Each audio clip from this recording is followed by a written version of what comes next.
Película. Serigno, your gardener gave it to me. You're very popular. I just tried to be myself. Whenever I try to be myself, people don't seem to like me very much. I'm really touched by the film.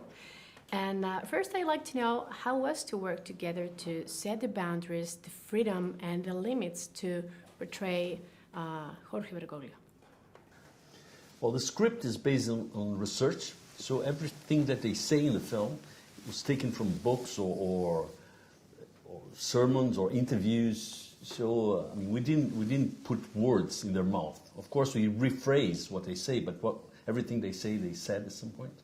So we didn't take much liberty to create the script. But of course, they had some meetings between the two conclaves the period that we show in the film. But nobody was there, so we never will know what they've spoken about. So the film is an invention, but everything they say is, I mean, probably they said at some point. Church documents were allegedly leaked to the press, alleging corruption and misconduct among the clergy. There are a lot of fictional conversations between Pope Francis and Benedict XVI.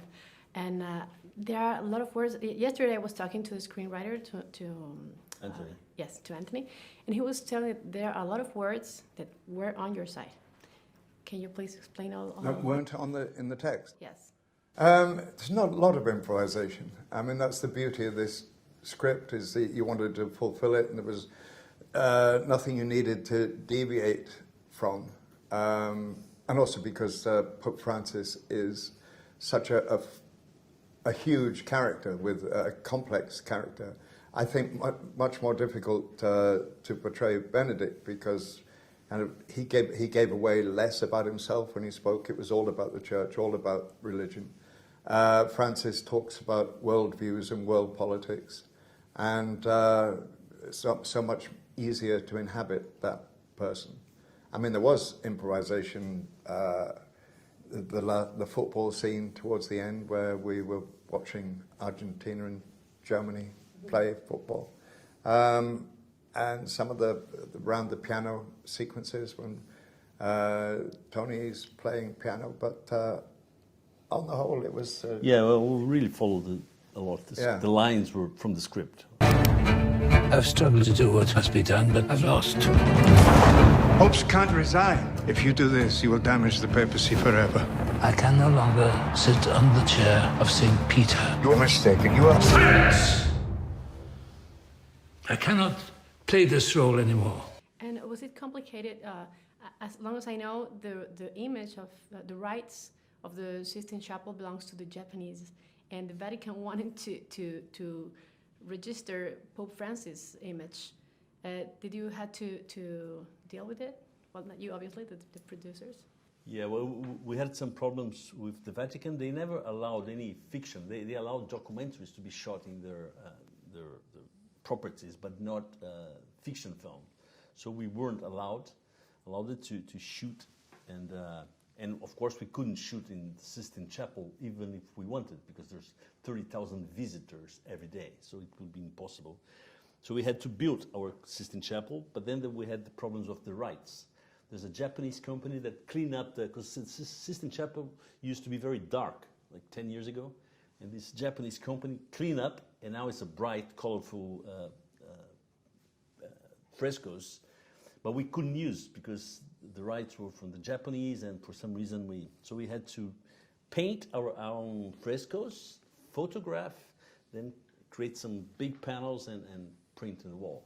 It was a big process, long process. There's a saying, God always corrects one pope by presenting the world with another pope. I should quite like to see my correction. Cuando tenga la tierra, la tendrán los Reform needs a politician. The most important qualification for any leader is not wanting to be leader. Una película sin duda muy interesante que muestra una parte de la vida de Jorge Mario Bergoglio poco conocida. Sí. De por sí para los religiosos, para la gente católica y bueno, para las personas que no son religiosas, pues más aún, sí. ¿No?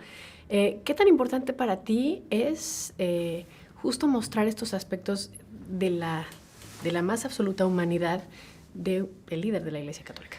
Y me parece que es interesante, porque es algo que tal vez en Argentina es un poco más conocido, aunque no tanto, pero me parece que a nivel global es completamente desconocido este pasado de Francisco, estas contradicciones, estos momentos más controversiales de su vida, más polémicos, con lo cual me parece que es interesante. Desde el punto de vista de la actuación es sumamente desafiante y atractivo hacerlo. Y como película me parece que como mensaje también es interesante para iluminar ciertas cosas de Bergoglio, de Francisco y de la historia argentina también. It's not me who needs to be satisfied. It's 1.2 billion believers. Cuando tenga la tierra de los... You're the right person. Church needs to change and you could be that change. It could never be me. La Iglesia Católica enfrenta una serie de retos y complicaciones de las cuales ya todos sabemos. ¿Crees que esta película de alguna manera nos ofrece otro ángulo para entender un poco la realidad que está viviendo hoy en día y de que es alguien que se merezca ser un líder? Creo que sí, creo que algo de lo que habla la película es de la posibilidad de volver a escucharnos, o bueno, de empezar a escucharnos, de empezar a escuchar a las personas que piensan distinto a nosotros, a cada uno, y poder escucharse y poder entablar un diálogo en el cual uno encuentre ciertos lugares en común. Eso me parece que es un buen camino, construir puentes y no construir muros y paredes que están dividiendo. Claro, pues People must remember that you are not God. You're only human.